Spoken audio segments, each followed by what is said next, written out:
السلام علیکم ورحمۃ اللہ وبرکاتہ۔ عزیز دوستو، کیسے ہیں آپ؟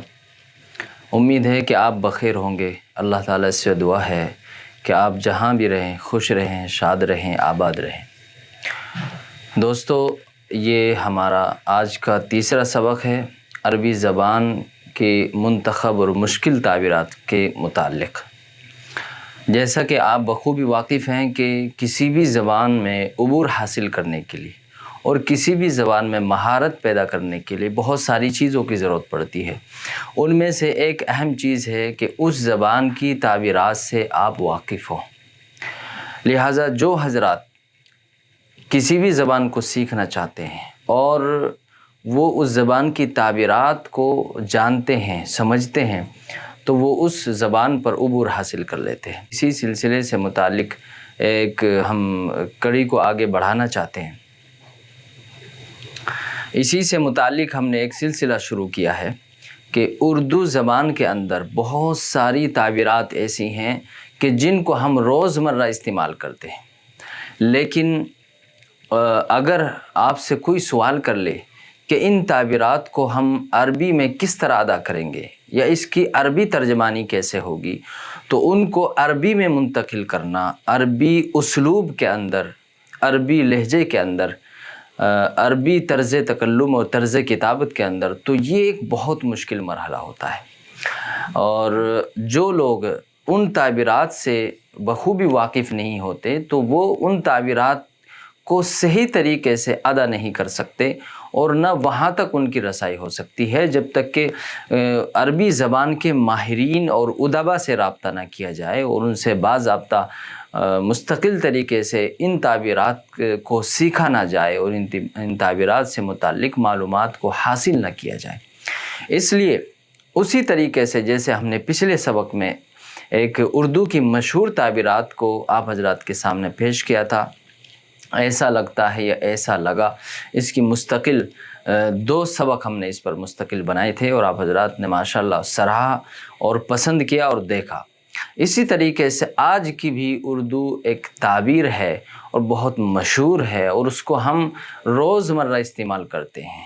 اگر آپ اس طریقے سے دیکھیں گے، کوئی بھی طالب علم یا عربی زبان سے دلچسپی رکھنے والا، آپ اگر اس سے یہ کہیں کہ اس کو عربی میں کس طریقے سے ہم ادا کر سکتے ہیں یا عربی میں کس طرح اس کی ترجمانی کر سکتے ہیں، تو اس کی عربی میں ترجمانی کرنا یہ مشکل ہوتا ہے۔ لیکن جب آپ کے سامنے انشاءاللہ یہ تعبیر پیش کی جائے گی تو آپ کو یہ بہت آسان لگے گی۔ بہت آسان ہے، لیکن بس یہ ہے کہ معلومات ہونی چاہیے۔ تو معلومات آپ حضرات کے سامنے پیش کر رہے ہیں۔ آج کی جو اردو کی تعبیر ہے وہ ہے کرنا ہوگا یا کرنا پڑے گا۔ کرنا ہوگا یا کرنا پڑے گا، یہ بہت زیادہ استعمال ہوتی ہے اردو زبان میں یہ تعبیر۔ مجھے جانا پڑے گا، اسے کھانا پڑے گا، اسے یہ کام کرنا ہوگا، تجھے یہ کام کرنا ہوگا، اس کو یہاں آنا ہوگا۔ اس طریقے سے ہم اس کو بہت استعمال کرتے ہیں۔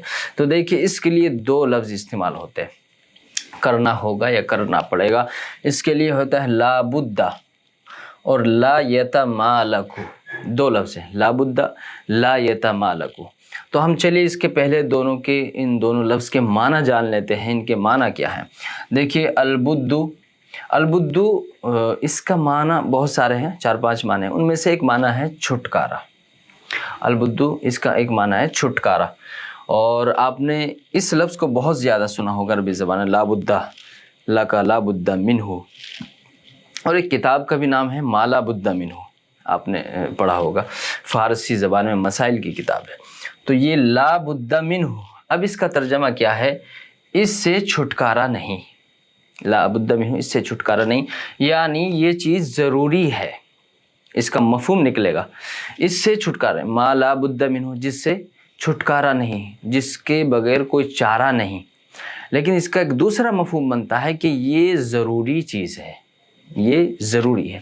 اسی طریقے سے تمالک عن الشیء، تمالک عن الشیء کا ترجمہ ہے قابو میں رکھ کر کسی چیز کو چھوڑ دینا، قابو میں رکھ کر کسی چیز کو چھوڑ دینا، کسی چیز کو لینے سے احتراز کرنا، کسی چیز کو لینے سے بچنا۔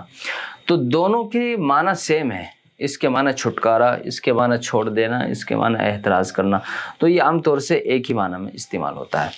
تو یہ دیکھیے اردو کی جو تعبیر ہے کرنا ہوگا یا کرنا پڑے گا، یہ بہت زیادہ عام مشہور ہے اور ہماری زبان میں اس کو بہت زیادہ استعمال ہوتی ہے۔ تو اس کے لیے دو لفظ ہیں، لا بد اور لا یتمالک۔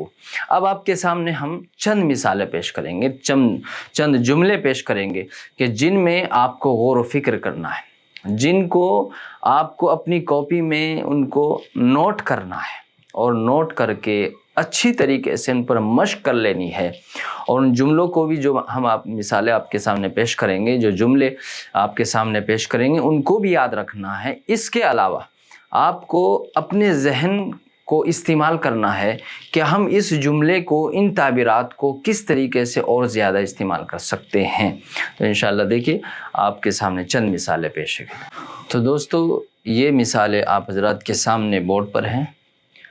جیسے مثال کے طور پر آپ کہیں کہ تمہیں ایسا کرنا ہوگا یا تمہیں ایسا کرنا پڑے گا، تو اس کے لیے کہیں گے لا بد لک ان تفعل کذا، یا کہیں گے لا تتمالک ان تصنع کذا۔ یہ دو طریقے سے استعمال ہوگا، لا بد لک ان تفعل کذا، لا تتمالک ان تصنع کذا، تمہیں ایسا کرنا ہوگا یا ایسا کرنا پڑے گا۔ مثال جیسے تمہیں گھر جانا ہوگا یا گھر جانا پڑے گا، تو اس کے لیے بنائیں گے ہم جملہ لا بد لک ان تذهب الى البیت۔ دوسری تعبیر لا تتمالک ان تذهب الى البیت، تو تمہیں گھر جانا ہوگا یا گھر جانا پڑے گا، اس کے لیے یہ لا بد کا استعمال اور لا تتمالک کا استعمال ہوگا، لا بد لک ان تذهب الى البیت، لا تتمالک ان تذهب الى البیت۔ اور ناظرین کرام یہ آپ کے سامنے ہے تیسری اور چوتھی مثال۔ جیسے آپ کہیں کہ انہیں ملکی قانون کا پابند ہونا پڑے گا یا ہونا ہوگا، انہیں ملکی قانون کا پابند ہونا پڑے گا، تو اس کے لیے بولیں گے لا بد لهم ان يخضعوا للقانون الوطنی، ان يخضعوا، لا بد لهم ان يخضعوا للقانون الوطنی۔ یا دوسری تعبیر استعمال کریں گے لا یتمالکون ان یخضعوا للقانون الوطنی، لا یتمالکون ان یخضعوا للقانون الوطنی۔ اسی طریقے سے آپ یہ جملہ بھی بنا سکتے ہیں، تمام مسلمانوں کو شریعت کا پابند ہونا پڑے گا، تمام مسلمانوں کو شریعت کا پابند ہونا پڑے گا یا ہونا ہوگا۔ اس کے لیے بنائیں گے لا بد للمسلمین اجمعین، اجمعین یہ تاکید کے لیے آتا ہے، ان یخضعوا للشریعۃ الاسلامیہ، لا بد للمسلمین اجمعین ان یخضعوا للشریعۃ الاسلامیہ۔ اور دوسری تعبیر یہ ہوگی لا یتمالک المسلمون کلہم اجمعون، یہاں تاکید کے لیے دو لفظ استعمال کیے، کلہم اور اجمعون۔ لا یتمالک المسلمون کلہم اجمعون ان یخضعوا لاحکام الشریعۃ الاسلامیہ یا لاحکام الدین، یہ دونوں لفظ استعمال ہوتے ہیں، احکام دین اور احکام شریعہ۔ تو دو استعمال، تمام مسلمانوں کو شریعت کا پابند ہونا پڑے گا، اس کے لیے لا بد للمسلمین اجمعین ان یخضعوا للشریعۃ الاسلامیہ۔ دوسری تعبیر لا یتمالک المسلمون کلہم اجمعون ان یخضعوا لاحکام الشریعۃ الاسلامیہ یا لاحکام الدین۔ اسی طریقے سے ایک دو مثالیں اور آپ حضرات کے سامنے پیش کرتے ہیں۔ اور ناظرین یہ ہے پانچویں مثال آپ حضرات کے سامنے کہ جیسے آپ کہیں ان مسلمان عورتوں کو برے اخلاق چھوڑنے ہوں گے، ان مسلمان عورتوں کو برے اخلاق چھوڑنے ہوں گے، اس کے لیے آپ تعبیر استعمال کریں گے لا بد لہؤلاء المسلمات ان یہجرن الاخلاق الشنیعۃ، لا بد لہؤلاء المسلمات ان یہجرن الاخلاق الشنیعۃ۔ اور دوسری تعبیر لا تتمالکوا ہؤلاء المسلمات ان یہجرن الاخلاق الشنیعۃ، ان مسلمان عورتوں کو برے اخلاق چھوڑنے ہوں گے، اس کے لیے آپ یہ دو تعبیرات استعمال کریں گے۔ تیسری ایک یہ تعبیر ہے پانچویں چھٹی، خالد کو مجھے میرا پورا حق دینا ہوگا، تو اس کے لیے آپ استعمال کریں لا بد لخالد ان یعطینی حقی کلہ۔ اور دوسری تعبیر ہے لا یتمالک خالد ان یعطینی حقی کلہ۔ اسی طریقے سے آپ اور بھی بہت ساری مثالیں بنا سکتے ہیں اپنی طرف سے. جیسا آپ کہیں کہ لوگوں کو امانت کو حقداروں تک لوٹانا پڑے گا، یہ لوٹانا ہوگا. لوگوں